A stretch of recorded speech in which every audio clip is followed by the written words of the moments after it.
Next up on WTV, a new sports team in Frisco, today's Sports Minute, and this week's edition of Real Talk. WTV's Daily Update starts now.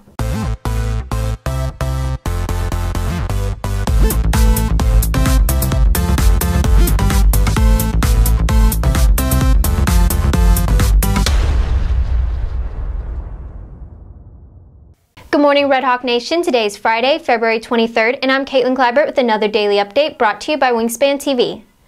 In one way or another, Frisco is home to several professional sports, such as the Dallas Cowboys, but there's a new team in Frisco whose season starts next week. WTV's Carter Brock has this story. A new arena football team kicks off its season on Sunday, the Texas Revolution. After making the move from the Allen Event Center last fall, the Revolution now call Frisco home, as they will play all of their home games at the Dr. Pepper Center.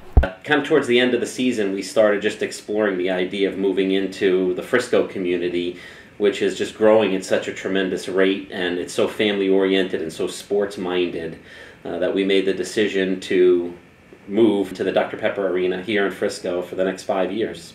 The Revolution play in the Champions Indoor Football League, comprised of 11 franchises spanning from Texas to as far north as North Dakota. Last year, the Revolution won the Champions League in their 5th year as a franchise, but the main goal of the team is something bigger than football. When you're a professional sports team, of course, you want to win football games, but really it's about more than that. It's really important to us, even more important probably than winning and losing, is making sure that we entertain people, that we provide something that's good and wholesome for the community in which we play. It's more about being just good partners in the community and making sure that we're creating memories for the families of Frisco and the surrounding cities to come out and see something wholesome and fun and fast-paced and high-scoring and the things that we offer. The Revolution's first game against the North Texas Savages kick off Sunday at 5 p.m. at Dr. Pepper Arena. For Wingspan TV, I'm Carter Brock. Transforming the school on Saturday, Red Rhythm will be hosting the MA competition. WTV's Neha Paramala has the details. The last 2 Saturdays, Red Rhythm competed in the Crowd Pleasers competition at Independence High School and the Dance Line competition at Salina High School, winning multiple awards for team, ensemble, and solo performances. However, this Saturday is a different story. Instead of competing, Red Rhythm will be hosting the Marching Auxiliary competition, where schools across districts will showcase their skills. Transforming classrooms into dressing rooms and gyms into performance areas, the team prepares hours in advance. Even though the MA competition will bring a busy weekend, drill team members are benefited volunteer hours for their help. I'm Neha Paramala reporting for Wingspan TV. Students in 3D modeling and animation are working on their art director project. WTV's Shrinikith Mukundan has the details. The ADP is a project in which students in 3D MA are working with students from the CTE Center. The purpose of the art director project is to simulate a real studio environment in which the students are the animators and the CTE students are the art directors. The students are assigned a storyboard by the art director to animate within a certain amount of time. Students have done, unsurprisingly, very well with the project. They have had some really professional communication with their art director and a very high quality work. The students are expected to wrap up work this week. Reporting for WTV, I'm Shrinikith Mukundan. Basketball continues their playoff run, wrestling heads to state, and both soccer teams continue district play. Here's today's Sports Minute. Today is a busy day in sports with basketball, soccer, and wrestling all competing. Boys and girls wrestling are both competing at the state wrestling meet in Cypress today and tomorrow. 12 wrestlers will be fighting for their chance at a state title today at the Berry Center. Also looking ahead at a state title are both boys and girls basketball. Girls basketball heads into the 4th round of playoffs tonight. Junior Camille Rangel lays down what the girls have done to prepare for tonight's game. What we're doing to prepare game by game is we're going through some of our opponent's offense and the plays that they'll be running so that we're better prepared for the game. The girls will be taking on Mansfield Summit tonight at 6 at the Curtis Caldwell Center in Garland. The boys will also be playing tonight in the 3rd round of playoffs. Junior Zion Richardson gives us a look at what to expect for tonight's game. So offensively, we're going to have to limit turnovers because Mount Pleasant, they like to trap, put pressure on us, on teams to get out in transition. So if we can limit turnovers and get open shots, we should be fine. And also defensively, we want to force them to shoot outside threes. They're not really good three-point shooting team. So we'll run Fist, which is a 1-3-1, and also Psycho, which is the same thing, just sped up. So we're going to trap, lots of traps and ball pressure. And so just the emphasis is that, and get the ball in the paint, keep them from getting in the paint, driving dish, and drop off, and that's it. The boys will be taking on Mount Pleasant at Rockwall High at 7:30. Finally, boys and girls soccer play tonight as well. The girls will be taking on Lone Star at home at 7 o'clock, while the boys will be taking on Lone Star at 7:30. Reporting for WTV, I'm Maddie D'Addario.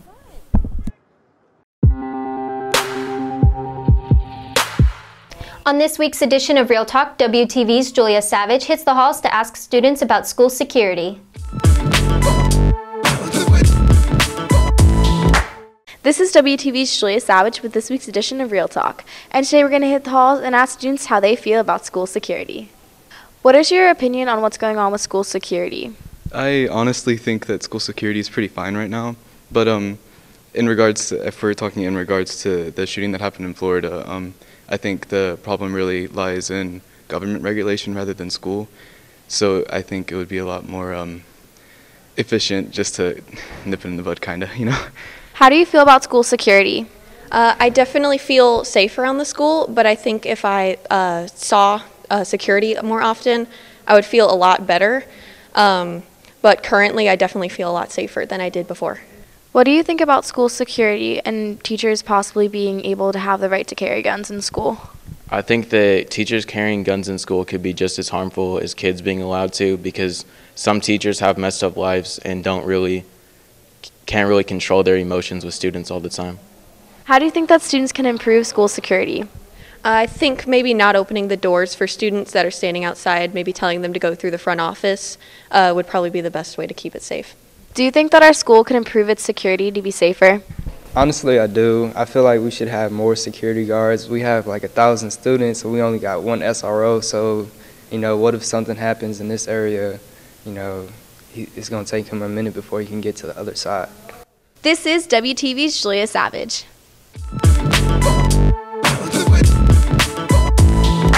If you're looking for more from Wingspan, you can follow us at Liberty Wingspan on Twitter, Instagram, and Facebook, or visit our award-winning website, libertywingspan.com. WTV's Neha Paramala brings you today's announcements. Girls soccer plays Lone Star tonight at home at 7. Boys soccer plays Lone Star tonight at Lone Star at 7:30. NHS applications are currently available in the front office, room C216 and room C215 for current sophomores and juniors interested in joining. Applications are due Friday, March 2nd. Return completed applications to Mrs. Bennett in room C216 or Miss Epps in room C215. If you're a current sophomore or junior, applications for 2018-19 Student Council are available for pickup in room C230. Applications are due to room C230 on March 7th by 4:15. LHS cheer tryouts are March 8th. All applications must be submitted by March 5th. If you have any questions, contact Coach Stevens in room E100. 2018-19 ISM applications are available now and are posted around the school and on the door of room E106.